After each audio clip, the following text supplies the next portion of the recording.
Good morning. It is Easter. I'm doing this video because I posted a meme up. It was actually a scheduled meme that I posted, but it was a guy throwing his papers up in the air because he had prepped. It's like a little cartoon thing. He had prepped for hours for his game session, and his players didn't go along with anything he prepped. And so then the next part of the meme, the bottom part, says, remembering you spent hours preparing for this campaign, and then he's picking up the papers frantically. I thought it was hilarious. But and a lot of people actually seem to like this meme today, so that's good. If you want to see my memes, go over to Facebook, and you can join the Master the Game group. I sometimes share them into there from my page. But otherwise, just like my Master the Game page. So, with that, the reason I'm doing this video, though, is because that spurred a conversation. Antoine, the Complex Games Apologist on YouTube, posted that I can't remember. I can't remember what he posted. But anyways, I replied that it sometimes takes me about 2 hours to prep for every 1 hour I'm going to run a game. And he seemed surprised because he knows I play mostly 5e these days. And he said, it really takes you that long to prep 5e? I can't imagine spending basically more than 1 hour of game time to 1 hour of prep. So a 1-to-1 ratio. And, I could see why people would say that. In fact, I could see why sometimes people don't prep. Especially with simpler math in games like that. Or if it's a system you're really familiar with, I can see why some people would think that you don't need to prep very much. I tried, so I'm not bad at improvising and coming up with things on the fly, but there are a lot of things I'm not real good at. I'm not good at descriptors off the top of my head. I'm not good at coming up with interesting NPCs off the top of my head. I've got like a couple go-tos, but I've used them for most of my players before. So I got to come up with more new, interesting NPCs and stuff and quirks and things like that. And so I try to do these things. Other stuff that I do try to prep is I try to prep some narrative stuff into my games. For instance, I've started sessions with like flashbacks. I've done it in more railroady type of situations where, players might be in a dream and they have no control, but then they wake up from the dream and then they're like, oh, that makes sense. I understand now why I couldn't do such and such or whatever. Because I don't do that normally when people are in the game. If you know what I mean. Outside of a dream, I don't say, nope, that doesn't work, or you can't do that. I'm not that kind of a DM. I'm usually a yes DM. So I do that. I try to come up with encounters that are creative, not just, okay, here's a bunch of monsters around you and go. I try to come up with like ideas that I would think would be interesting, like turned over trees or wagons that might be in the way, terrain, like other types of terrain. I try to come up with things like that to put into my encounters, and I try to prep my encounters. So I roll for random encounters, but I do that in my prep. I don't do that in game because I think at the table it can throw you off because then you got to find miniatures and stuff like that.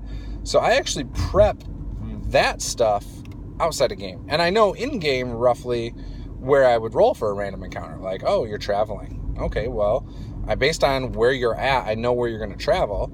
So you're either going to go northeast, south, or west, basically. So I'll roll for stuff there that would be in those areas, sometimes I don't even roll.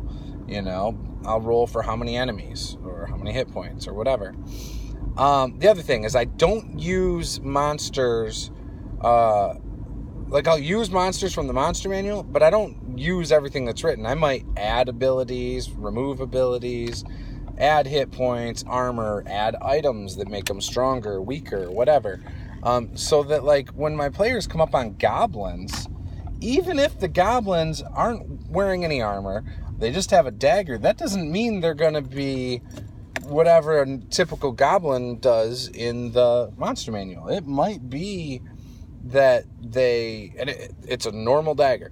It might be that this is a specialized goblin tribe that is like a bunch of experts with daggers, and and I actually try to come up with like some of the lore about it, like, well, why are these goblins this good? So I come up with a little bit, and it's not so much so that I can tell the players necessarily. It's so if somehow the players were to dig into it or whatever, it's something they can find out. Things like that. So that when they get to the city and they say, wow, we fought these goblins and they were pretty tough, I can explain it without fumbling over like some BS thing, which the BS thing probably would be fine too, but sometimes I'm not as quick as I'd like to be. I don't always come up with the most interesting things on the fly, in my opinion. I'm also very critical of myself when I run games. I analyze things way deeper than I need to. I've prepped full sessions and ended up scrapping them 2 hours before game time because I didn't think it was going to be fun for my players, and starting over 2 hours before a session. I've went into sessions with very little prep because of things like that, or just in general. And they all seem fine. I've had some flops of sessions before where it just seemed it was too open, too sandboxy. And I've had some, I would say my sessions where I've done more railroady stuff, my players have certainly had a better time. So, so it's not too bad. But, anyway, sorry, my wife was in the garage doing laundry. So, I've done quite a bit of stuff like that. But, I would say I do a lot of world building in my prep. All of my homebrew setting, most of the prep is from, or the world building stuff is from my prep for games I've run. Very little of it's just because I'm sitting down and feel like world building. So that's just kind of how it is. So to answer your question, Antoine, hang on, it got dark.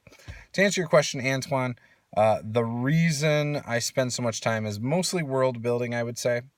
I come up with a lot of stuff that I don't use in that exact session. Like I had mentioned that sometimes I will be running the game and I'll go 2 or 3 sessions without having to do any prep because I did the prep the previous session. So it's not always that it's a 2-for-1 for every session, because some of that stuff, because it's like hooks and things like that, might carry over to a future session. Like if I were to sit down and say, okay, I'm starting a campaign right now, I'm going to prep right now, the first thing I would come up with is, well, what kind of campaign do I want to run? Now, most of my campaigns, because it's the style of play I like, are more epic, more like they start off small, but then I want them to eventually be like, hey, save the world kind of thing. And that's why D&D is probably one of my favorite systems, because it lends itself to doing that well, I feel, without any modification. So what I'll do is I'll then try to get a bead on my players. If I know my players, then I know that little Johnny over here really likes combat. And I know that Susie over here, likes a really tough challenge. And, my wife enjoys puzzles occasionally. So not that I do this in every session, but I'll be like, okay, so this session would like to tailor this towards this and this. And so I'll be like, okay, there's a puzzle here. If they don't solve it, it's going to be combat. If they do solve it, it gives them a bunch of lore because it opens up this vault that has scrolls and books if they want to look into the lore, but it also has like magical things or whatever. I don't know. So I know I want that in my session somewhere. Boom. Okay, now where am I going to place that? That'll be placed here somewhere. That'll be the end of the night, roughly. So I need to have something protecting this vault before the puzzle. So that would be something small. Might be a mummy. Mummies are pretty tough, but might be a mummy, just for the heck of it. And since this is the start of a campaign, it's probably just going to be one mummy. And before all that, maybe at the entrance there might be some spiders of this place. So, but they don't start there. They got to start in a town. They got to get hooks that are going to lead them here. I am terrible at giving my players hooks that instantly make them go, okay, this is what we need to do. That or my players are just oblivious. I don't know yet. But I feel like I give some weak hooks. Sometimes I give things that you really need to talk. Depending on my players, I feel like if I have a lot of role play centric players, that my players figure things out pretty well. And they tend to like the way I do it, but I'll do like, hey, you know that there's a vault somewhere that only a puzzle has to be solved to get into it. It was built many years ago, but nobody knows the whereabouts of it. That might be one hook. Another hook might be, yes, they buried this great guardian in this tomb over here.